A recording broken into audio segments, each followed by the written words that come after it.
तो दोस्तों, ओसवाल पंप ने अपना Q4 का रिजल्ट डिक्लेयर कर दिया है।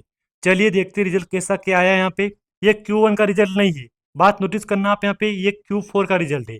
अभी तक कंपनी ने अपना Q1 का रिजल्ट अनाउंसमेंट नहीं किया है, लेकिन आज कंपनी की बीओडी की मीटिंग थी, उसमें सिर्फ और सिर्फ आपको यहाँ पे रिजल्ट देखने को मिला है। चलिए बात करते हैं, आगे की बात करेंगे, मैं बताऊंगा आपको रिजल्ट Q4 का कैसे आया है, उसको बताऊंगा मैं आपको।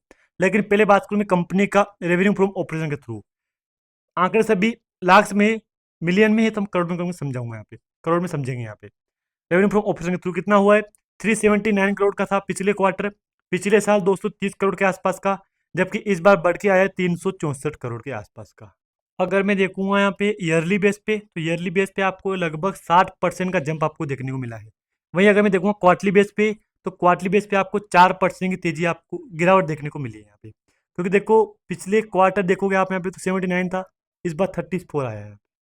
चलिए देखते कंपनी के खर्चे यहाँ पे। पिछले क्वार्टर 276 करोड़ था, पिछले साल 195 करोड़ था, इस बार बढ़ के आया 283 करोड़ का। तो कंपनी को कहीं ना कहीं खर्चे के ऊपर ध्यान देना चाहिए। खर्चे कंपनी में कम नहीं हो रहे, खर्चे बढ़ रहे हैं यहाँ पे।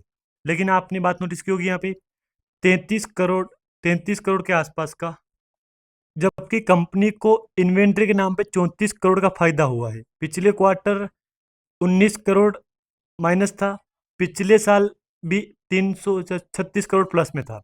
तो इतना प्लस होने के बावजूद भी कंपनी में खर्चे बढ़ रहे हैं, तो ये तो गजब सी बात है यार यहाँ पे। चलिए कंपनी का टोटल प्रॉफिट देखते हैं यहाँ पे। पिछले क्वार्टर 80 करोड़ था, पिछले साल 28.5 करोड़ था, इस बार बढ़ के घट के आया है 63 करोड़ के आसपास का। तो कहीं ना कहीं आप बोल सकते हो कि ईयरली बेस पे भी आपको यहाँ पे तगड़ी गिरावट है यहाँ पे, और मंथली बेस पे तक, ईयरली बेस पे की तेजी है, लेकिन मंथली बेस पे आपको यहाँ पे गिरावट भी देखने को कहीं ना कहीं मिली हुई है। कंपनी का ईपीएस देखेंगे, पिछले क्वार्टर 8.04 था, पिछले साल 4.88 था, इस बार बढ़ के आया 6.32 आ। तो आल ओवर बोल सकते हो कंपनी का रिजल्ट ठीक आया, लेकिन कंपनी को कहीं ना कहीं अपने खर्चे में कंट्रोल करना चाहिए यहाँ पे। अब चलिए कंपनी का रिजल्ट लेट क्यों हुआ यहाँ पे। कंपनी ने पूरे 100 दिन लिए हैं यहाँ पे। कंपनी चाहती ना तो अप्रैल में कर सकती रिजल्ट पब्लिश, मार्च अप्रैल मई में कर सकती है, जून में कर सकती है, लेकिन 10 जुलाई को रिजल्ट किया है, यानी कि आज रिजल्ट पब्लिश किया है। कंपनी को लगभग 100 दिन लिए हैं, लेकिन वो छोड़ो, आप अगले 30 दिन के अंदर कंपनी अपना Q1 का रिजल्ट पब्लिश करना पड़ेगा, क्योंकि आपको पता है ना यहाँ पे।